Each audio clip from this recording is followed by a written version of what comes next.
You might assume that, because you're doing good work, it will get noticed and therefore opportunities will present themselves or you will get promoted or whatever it is that you want as your next step. But that's not actually true. Welcome to another episode of the Mapscaping podcast. My name is Daniel and this is a podcast for the Geospatial community. My guest on the show today is Thierry Gregorius. Thierry is a coach who specializes in the digital and geospatial sectors, and today on the podcast we're going to be talking about all those things that nobody ever talks about in terms of their career and in terms of getting where they want to be in geospatial. Just before we get started today, I am looking for a sponsor. So there is a very limited number of slots available for podcast sponsorship, but if you're sitting out there and you think that this podcast might align with your business, your brand, your service, I would love to hear from you. You're more than welcome to contact me through our website, mapscaping.com, or send an email to info@mapscaping.com. Hi Thierry, welcome to the podcast. Thank you very much for taking the time to talk with me today, much appreciated. You're a geospatial coach. You work with people in the geospatial industry and you help them get to where it is they're trying to go. And this is the thing I want to talk about today in the podcast with you. And I think before we jump into that, can you tell us how you got involved in coaching or what was the inspiration behind you becoming a coach and why focus on the geospatial industry? Yeah, sure. Hi, Daniel. So throughout my career, and I've been in geospatial all my career, all 25 years of it so far, I've always been interested primarily in learning and development. And whenever I was in leadership positions in large multinationals or smaller companies, what I was really into was helping my team grow, really. And also more recently, working as a consultant, whenever I go into client organizations, helping them with whatever they're dealing with, as a consultant, I always get almost more interested in the human side of things rather than the pure geospatial side of things. And out of that came an opportunity last year in 2020. We don't need to explain what kind of year that was, but with my main employer, GTAC, where I currently work as a consultant in the energy industry, there was an opportunity for me that I could go down working 3 days a week, which then left me 2 days a week to do a freelance thing on the side. So it gave me the opportunity to qualify as a coach. So I'm now an executive coach, and I've been working as executive coach now in the geospatial industry for about a year. Absolutely enjoy that.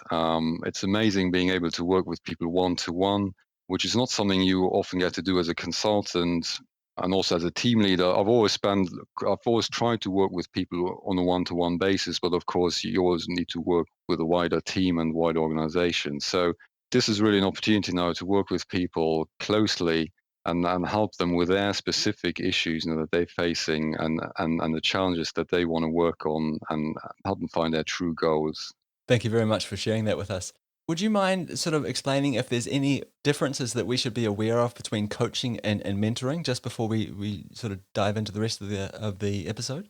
Yeah, sure. So indeed, there is a difference. So pure coaching is really helping you help yourself, basically. So as a coach, when I'm doing pure coaching, I'm basically just asking questions. And these questions are framed to help you clarify your own mind, to help you come up with your own solutions and ideas, which is really, really powerful because all the studies, they show that if you help anyone generate their own ideas, their own solutions, they're much more likely to implement them and they're much more likely to succeed at them.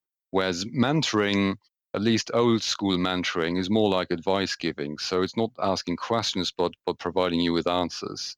And even though that can also be helpful, doesn't work as well as providing useful questions, or you can do it together. You can provide a little bit of advice, but you should always also have some questions to help people frame what's in their heads.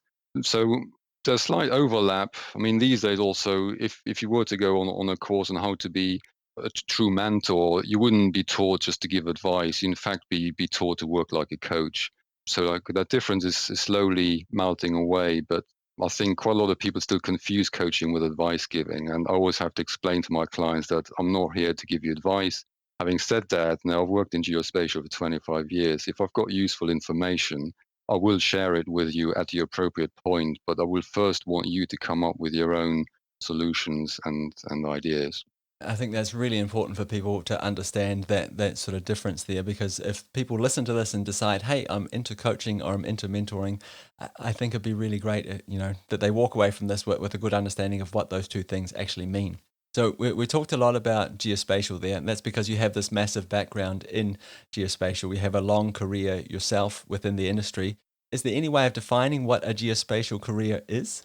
Yeah, that's a really good question. I mean, it's not easy to define because geospatial is a hugely broad field and it goes across all industry sectors.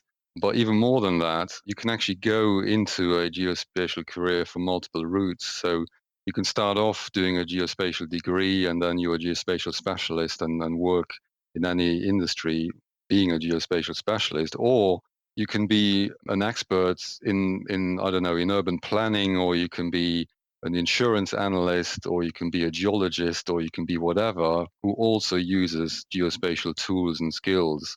But you may not call yourself a geospatial person because your prime expertise is in another industry, which is actually what I work on with a lot of people as well, really to clarify who they see themselves as, because it's important to know that in terms of what your true goals are as well, also understanding what your strengths are, because you can't really plan your career until like what your true goals and strengths are. So it's highly complex in that sense because geospatial cuts across all industry sectors, and you can enter a geospatial career from multiple ways, really. So yeah. When you're working as a coach for people, is there any sort of common issues that these people are facing? It's an incredibly broad industry. Is there any sort of thing that connects these people in terms of the issues that they're facing?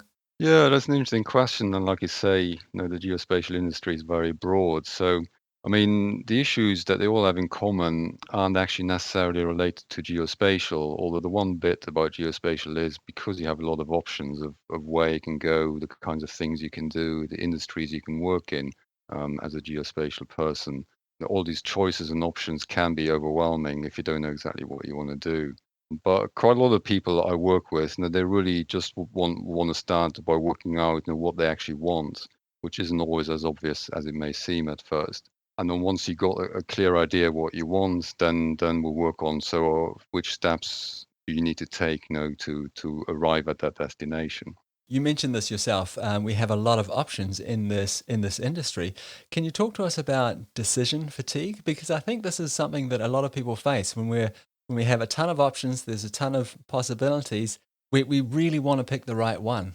Yeah, no, that's a good point. And also, it's not just in terms of how we want to chart out our job careers and all of that kind of thing, but even within our jobs, we have a lot of things we need to take care of. Especially, I work with a lot of freelancers and entrepreneurs, and when you're in charge of your own small business, you have to take hundreds of small decisions all the time, and in the process, it may be hard to see that what the important priorities really are. So as a coach, I work with people quite a lot to look through all that noise and just try to distill what are your true priorities really, what are the really important things you need to look at here, and help people with those things. We're talking about how we get people to where they need to be, where they want to be. So first of all, they need to understand what the goal is.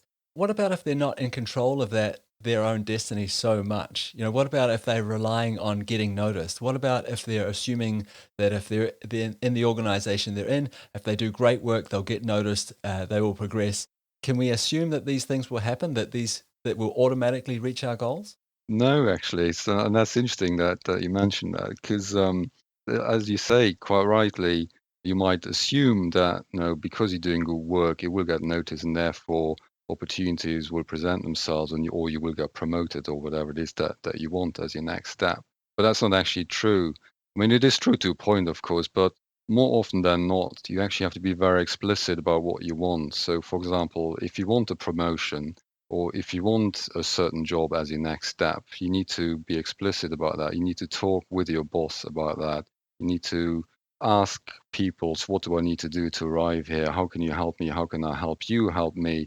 These kind of conversations actually need to be explicit. So either as part of the annual appraisal process, or as part of an individual learning plan, I've worked with a number of people who were clearly doing really good work, but they hadn't really made it clear to anybody else where they want to move to, which job they want as a next step, and then they were kind of surprised that it wasn't happening automatically. It sounds like a certain degree of self-marketing needs to happen here. And I could see a big hurdle in terms of marketing yourself, promoting yourself, telling people where you want to go is imposter syndrome. We doubt that we might be good enough to get there. And that's perhaps why we're waiting in the first place, while we're waiting for recognition. Do you have any advice for anyone who's waiting for recognition, who's perhaps suffering from imposter syndrome, to help them get where they want to be? Yeah, I mean, it's actually really widespread. We all have insecurities within ourselves. That's true for anybody. And the imposter syndrome is pretty common for those people who are unaware what imposter syndrome is. It's basically when you feel you're a fraud. You feel like you're surrounded by people, they're all smarter than you. You don't really are in that league. No, you shouldn't really be here. And if you're in that situation, you really need to take a step, back and have a look at actually the evidence of your achievements. So as a coach, I spend a lot of time with people just going through the stuff that they've done, highlighting their own achievements to them actually, because you do take a lot for granted of what you do, and you may have strengths that you take for granted because it comes easy to you, but it doesn't come easy to anybody else. So that's also pretty common that we kind of overlook our own strengths. Yeah, so if you're waiting to be recognized, but you kind of are afraid to put yourself out there because you feel a bit like an imposter, it's good to start with really reflecting on your past achievements, the things you've done. So what does that mean in terms of the skills that you have? How does that make you unique? How does that help other people? And then having gotten that clarity, it'll become a lot more obvious how you can then present yourself to others, how you can present your work, how you can market yourself as a person within the organization or outside of the organization to external clients and so forth. So it's not going to happen overnight. It's a bit of a process you have to go through to like increase your own awareness of what you've actually done and your own strengths. So that's really one way of overcoming it. It's incredibly difficult to do something like that and be objective at the same time. Is there any way, like, should we be looking at our career path? Should I look back over the jobs or the positions I've had in LinkedIn? Where can we find that trail map of where we've been? Do you have any sort of tips for us around that? You could start by asking people who you trust, whose judgment you trust. There could be friends, it could be people you work with, could be people you've worked with in the past, could be clients we've worked with, whoever, anybody that you can ask these questions, who you feel you can trust, and just ask them. You could say like, okay, I'm trying to rebuild my CV, really highlighting my own strengths, but I'm not quite sure what my strengths are, or I'm not quite sure what my main achievements are. How do you see this? How do you see this? Where do you see my development areas? These kind of questions. So if you work in a large organization, you probably have an appraisal process where kind of already inbuilt into the process where you do get feedback from other people. If you don't work in an organization like that, or if you haven't got a process like that, you can just choose the people to speak to yourself. You will know who they are. You'll know who you can trust. And then, if you want to go further, then you could work with an external professional coach like myself. But in the first instance, that may not even be required. You will get a lot of useful information just by talking to people you trust. What about if I'm running my own business, if I'm a freelancer? It can be so difficult to find people that you trust because your business is something very precious to you. You've put so much of your heart and soul into it that this is a big part of you. It's really difficult to open that up and say, hey, can you look at this and evaluate it for me? So my question is kind of the same for the freelancer, for the small business owner. Is there something we can do there to help us understand how far we've come and sort of judge our progression? Yeah, you could kind of do the same thing. You could speak to people you trust, or if you are pretty much alone, and I do know quite a lot of freelancers and entrepreneurs that they've, especially in the past year, with what's been going on with coronavirus, it's been pretty isolating for a number of people. So But to those people, I would recommend that they join a kind of entrepreneurial community. They are all over the place. So you can choose a local one, or you can choose an online one, whatever field it is you work in. It doesn't have to be a geospatial entrepreneurial community. Like in the UK, there's a geospatial one called Geovation, for example. You could join them. In other countries, you'll have others, but like I say, it doesn't have to be a geospatial one. But it is really important to have relationships and to nurture those relationships. And out of those conversations will automatically, come new inspiration. You will meet people that you can have these conversations with, where you can exchange these kind of ideas. You can exchange experiences of what you've done in each other's freelancing businesses or entrepreneurial businesses, and yeah, so you can then create like this picture of yourself through feedback that you get through these kind of relationships as well. So at the start of this conversation, we talked about how broad the geospatial industry is. Should we feel stuck here? I mean, there's sometimes if you went to university like I did, for example, I spent 5 years at university learning geography, and a big part of that was geospatial. The big part of that was the technical side of geospatial. And I felt almost like I was not trapped in it, but like committed to a certain path. Have you worked with people that have felt like that and then moved away? Yeah, or the other way around, and who want to enter the geospatial field from like for example, an IT developer wants to enter the geospatial field as well. So yeah, I mean, you can as geospatial people will have a huge number of transferable skills, which can also apply in other industries. So as a geospatial person, you could go into IT, or you could go into end user domains like environmental planning or whatever it is. I mean, there's loads of things you can do. You can go into insurance, you can go into transport, you can go into. I mean, it's just a huge list of things you could do.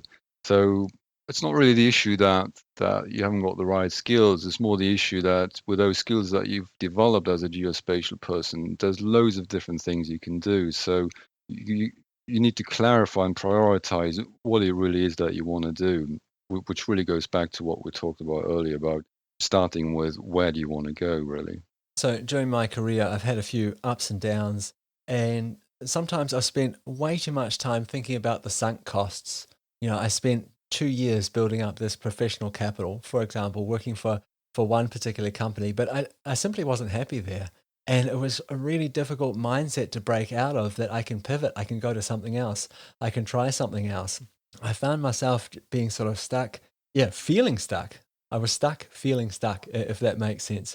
And it was really, really difficult to break out of that mindset and, yeah, try something different. What would you have said to me if you had met me when I was in that situation? Yeah, no, it's true. I mean, it's easy to get stuck in a rut, and as humans, we are creatures of habit. There's two things really here, I think. So you mentioned first, you spend all that time working there and swore about it as sunk investment, really. But all experience is useful learning. So whatever you've done, wherever you've been, it all contributes to who you are now. So, and all of that is useful, whichever way you will want to go next. So it'll all provide useful skills and experiences. If you are feeling stuck like that, you are stuck in the rut, and you really don't know what next to do, or you won't even see any options anymore because you got so accustomed to where you are now. What I do as a coach is I try to get people out of that mental state, try to get you inspired again, try to get you seeing options again, which is actually based on neuroscience. And I could explain that in all depths, but probably that's too much for this podcast. But how that works, but things you can do there is really try and reconnect with the things that really interest you, and it could be outside of work or whatever, and just try and imagine, what the ideal work week would look like for you, or the ideal work day, the kind of people you'd be working with, the kind of tasks you would be doing throughout the day, how your schedule might look like, the kind of projects you might work on, the kind of impact you might want to make on the world. So these kind of things, just to get yourself out of the routine, out of the habits, And then out of that, all of a sudden, you might see new opportunities because there always are options. That's the one thing. Even if you think there aren't any, because the trouble is, we don't really see the world the way it is. We see the world the way we are in our heads. So the key is to change how you're feeling within your head, and out of that, you will suddenly start seeing new opportunities also in the world. So when I first started listening to podcasts, I did this because I was in a place where I was really missing inspiration, right? I knew that I was unhappy where I was and I wanted to go somewhere else, but I wasn't surrounded by people that were wanting to go to the same place or had the same ambitions. At least it didn't feel like it. And while listening to podcasts, I came across this idea that you are the average of the 5 people you spend most of your time with. Can you talk to me a little bit about network, how we develop them, how we know if it's a good network to be in, and how we might evolve a network? Yeah, that's an interesting idea that you're kind of the average of the people you spend most time with. I haven't actually heard that expression before, but it is really important to have good relationships.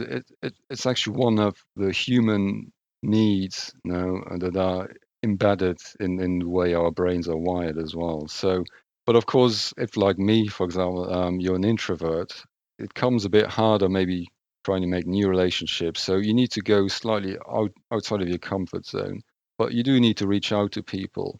And these days, at least, it's a lot easier to do that because you can do it online. You don't have to ring people up out of the blue, or you don't have to go into a room full of people with 100 people and start chatting up strangers. No, it's not like you have to do that anymore. So there's loads of options to reach out to people now, and actually the more you do that, the more you find that people are really happy to talk to you.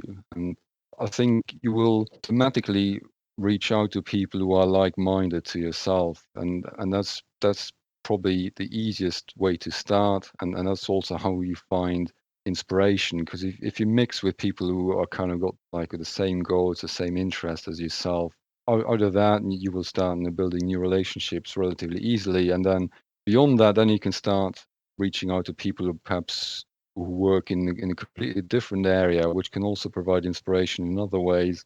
But also, as soon as we're allowed to start traveling again, I always recommend traveling. I just love traveling myself. That's one of my main sources of inspiration. Just in experiencing new cultural environments, meeting completely different people to yourself, which can really open up your eyes to new things. So there's opportunities all around. You just need to get out of your comfort zone just for that first step, and then you'll see it becomes easier every time you reach out to someone. I think a lot of the conversation so far has assumed that we understand that something is wrong, that we've recognized that, hey, this isn't working for us and we need to do something to get to the next place, to get to where we want to be once we know where that is, of course. How do we know if something's wrong? Because it's really easy to tell yourself that story that I'm happy, I have great colleagues, I have interesting projects. And I think what makes it really easy to tell ourselves that story is that's the same story that most other people are telling themselves. When we meet someone, we say, hey, how are you doing? They say, yeah, work's great. It's going fine. We're reluctant to admit if we have a problem. Do you have any sort of advice for us around that? How do we know that we've got a problem? Yeah, and that's not actually easy sometimes. I mean, it's not easy to know that you're in the wrong place if you think everything's fine, or at least when people ask you and you say, yeah, everything's fine, and especially when you're stuck in a rut, because when you're stuck in a rut, it's hard actually to think straight. And like I said earlier, we are creatures of habit, and as soon as we are stuck in a rut, we're actually so used to it that we don't see anymore that it's not actually what we want to do. On top of that, there may be elements of whose expectations are you working towards actually? Are you doing what you want to do, or are you doing what other people expect you to do, or what you think other people want you to do, or are you doing things to impress people? Are you doing it to keep your spouse happy, to impress your parents or your friends or peers, and all of that can be really, really complex. So there isn't really any clear-cut advice I can give you to break through that. But I guess try to take a deep breath. I mean, quite literally, switch off your screen, quiet them down a bit, take a deep breath, and just observe how you feel. Now, which feelings do you actually observe in your body? Because all emotions, they manifest themselves anywhere in your body. When you're feeling excited, you can feel it in your heart, quite literally. When you're feeling anxious, you're feeling it slightly lower than that in like the pit of your stomach, and all these emotions. If you observe them, you will be able like to pinpoint them in your body. So, and that should give you some clues about if anything's not quite right. I mean, at the moment, for example, quite a lot of people have like this anxiety, running all the time with the coronavirus. We've had it now for a year, and quite a lot of people I speak to, and I notice it with myself as well. Often, as soon as I stop what I do, I feel like this low-level anxiety rumbling around my stomach, and I can't really explain it why, but it is because of the environment we've been in for the past year. So at the moment, it might be even harder to differentiate that, for example, from the fact that, well, maybe you're not in the right job or you're not doing the right thing. But that's why it's really, really complex. So if you feel, you're not quite right, you're not feeling right, you're not in the right place, but you really can't work it out, then you could do the things I mentioned earlier. Speak to people you trust, see how they're feeling, see how they see you, that kind of thing. Or you could speak to a professional. I really resonate with something that you said earlier, and that was like, what do your goals look like? What does your perfect day look like? I think that's the sentence that you used. And I personally use this all the time. If I'm doing a job, what would this look like if it was fun? What would this look like if it was easy? What does my perfect day look like? What does my perfect year look like? And then once I have that in my mind, I slowly but surely work out, well, how do I get there? What tasks do I need to do today to get to where I want to be in the future? Of course, this is all really easier said than done. And the big barrier for me with this kind of stuff is distractions. I am a world champion in distracting myself and finding all sorts of things that I've come to call for busy work, things, these short-term emergencies.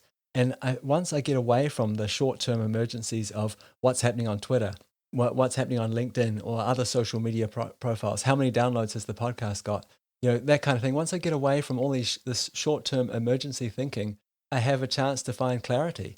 And for me, it involves leaving the cell phone at home and going for a walk, something like that.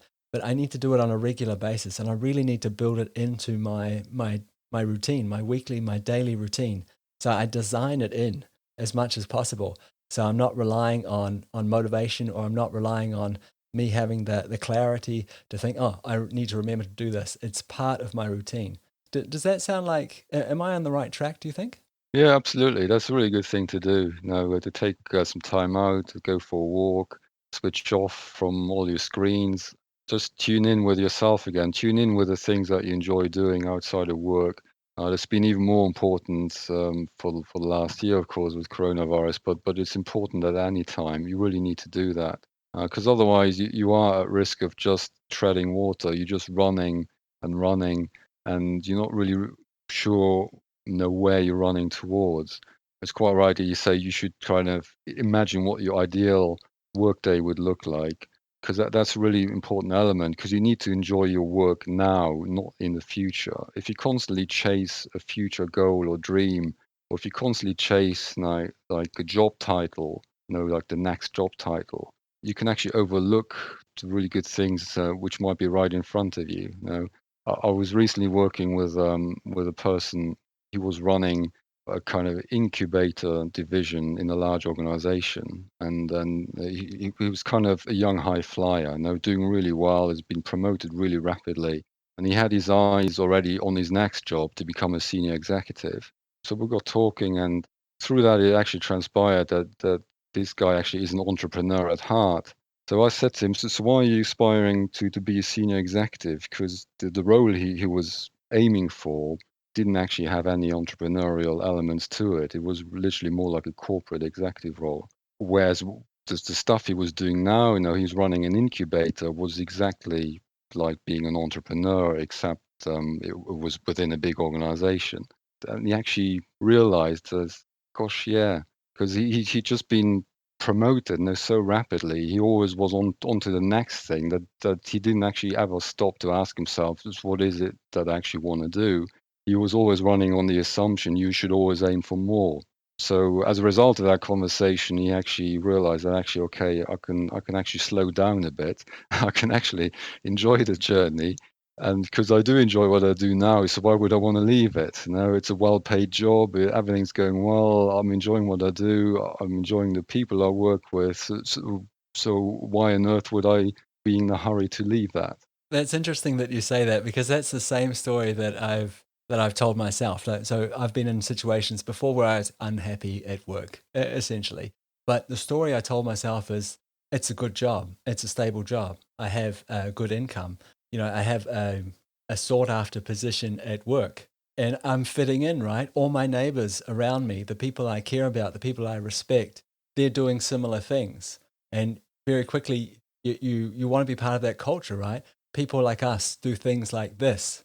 And if you're not doing things like this, then all of a sudden you can find yourself on the outside, not being part of that people like us. That's a scary place to be. Yeah, no, it is. And also, you mentioned having a stable job. That's the other reason why people are hesitant to leave, because it is, of course, important to have income. But for some people, to have a stable and secure job is more important than for others. And for some people, having a stable job can actually start overriding your other ambitions, which can then be a problem. But it really depends on the person. I mean, there's not really any advice I can give that you should leave your stable job so you can do your dream, or you should not do your dream because then you lose your stability. No, that's not a decision I can make, or for anybody. That's a highly individual decision, of course, that you need to take yourself as a person. But quite a lot of people, they're just on autopilot.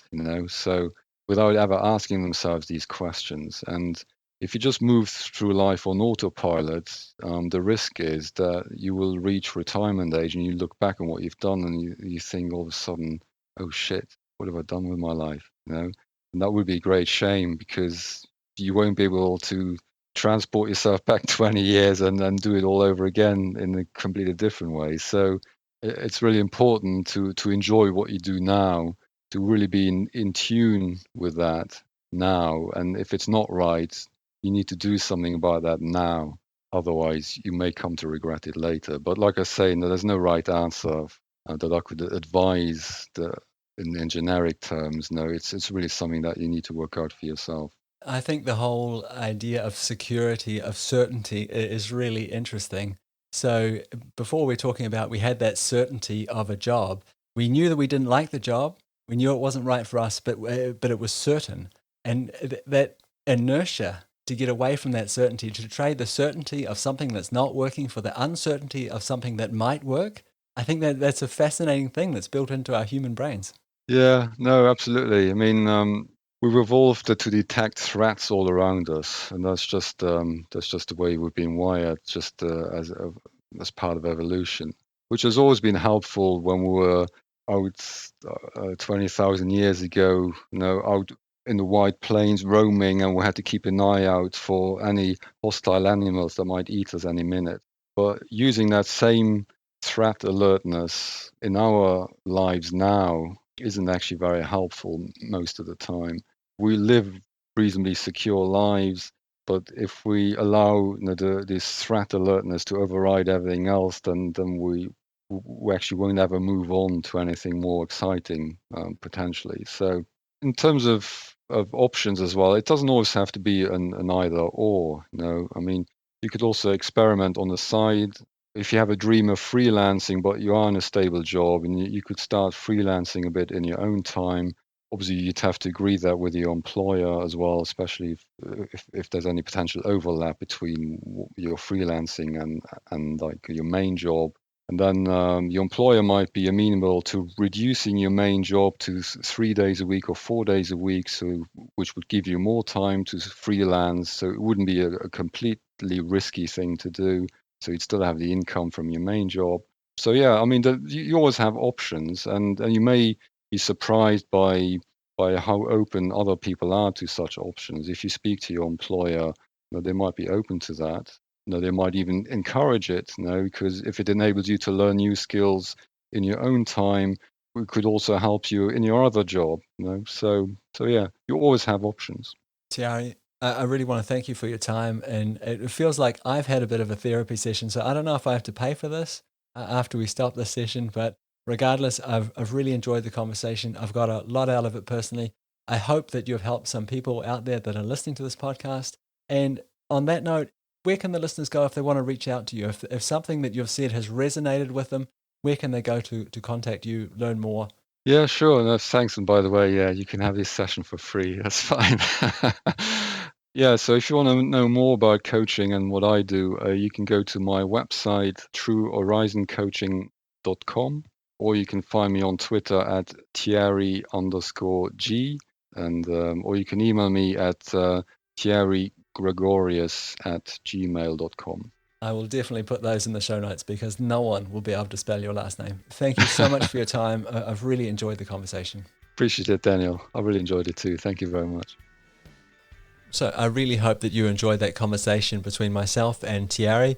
I will put a link to his website and Twitter account, email address, that kind of thing in the show notes so you can find him there. And that's it for another episode of the Mapscaping podcast. Thank you so much for tuning in again this week. It's much appreciated. If you're interested in sponsoring the podcast, I would love to hear from you. You can reach out to me on social media. Find me on Twitter, Mapscaping, or LinkedIn. Or you can check out our website, mapscaping.com. There's a contact form there. And yeah, that would be great. I would love to hear from you. Okay, that's it from me. We'll talk again next week. Bye.